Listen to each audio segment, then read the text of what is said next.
మంచి కార్యక్రమానికి మనం అందరం ఇక్కడ సమావేశమయ్యాం. ఇప్పుడే అందరి ఉపన్యాసాలు కూడా విన్నాను, వారి ఆలోచనలు కూడా చూశాను. ఒక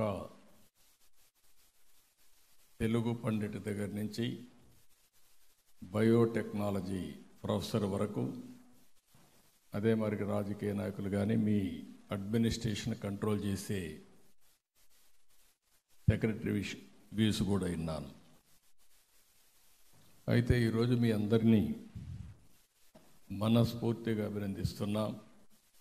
దగ్గర 166 మంది ఉత్తమ ఉపాధ్యాయులుగా ఎంపికైన మిమ్మల్ని అందరినీ పేరు పేరున మరొక్కసారి అభినందనలు, ధన్యవాదాలు, కృతజ్ఞతలు.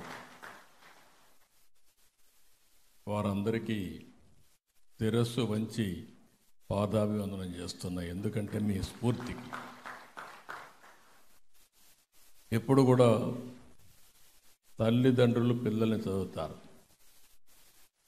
నేర్చుకునే వయసు అంతా మీతోనే ఉంటారు. వాళ్ళు ఇంట్లో ఉండేది నిద్రపోయే సమయంలో, స్కూల్లో ఉండేది నేర్చుకునే సమయంలో.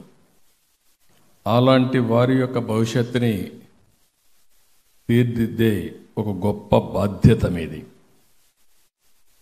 ఎప్పుడు కూడా జీవితంలో తల్లి తండ్రిని గుర్తుపెట్టుకుంటాం, కానీ గురువుని ఎప్పుడూ మర్చిపోలేం.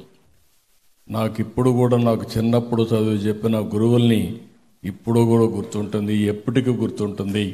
అది ఉపాధ్యాయులకు ఉండే ఒక ప్రత్యేక గుర్తింపు.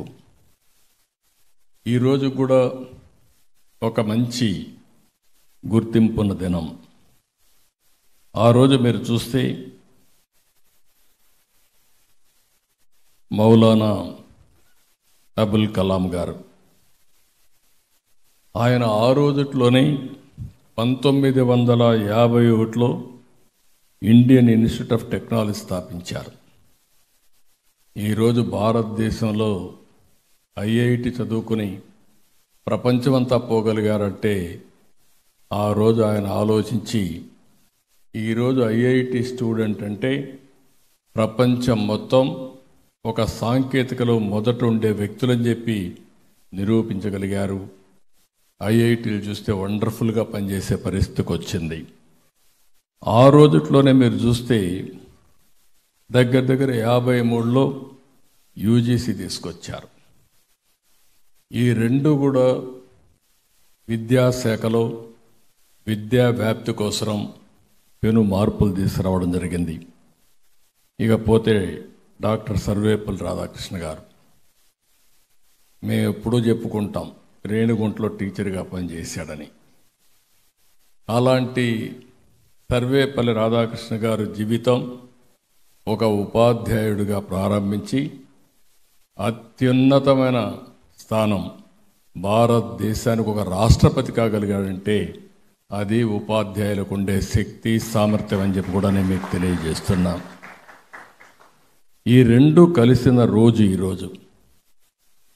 అయితే ఇది మనం చూస్తే దగ్గర సెప్టెంబర్ 5వ తారీఖున గురు పూజోత్సవ సందర్భంగా మనం ఈ కార్యక్రమం పెట్టుకోవాలి. నేనైతే ఇంత మునుపు టీచర్ని పెద్ద ఎత్తున మీటింగ్లు పెట్టేవాళ్ళం, మీకు జ్ఞాపకం ఉంటుంది. ఈరోజు మీ ఎడ్యుకేషన్ మినిస్టర్ గారు మోడర్నైజ్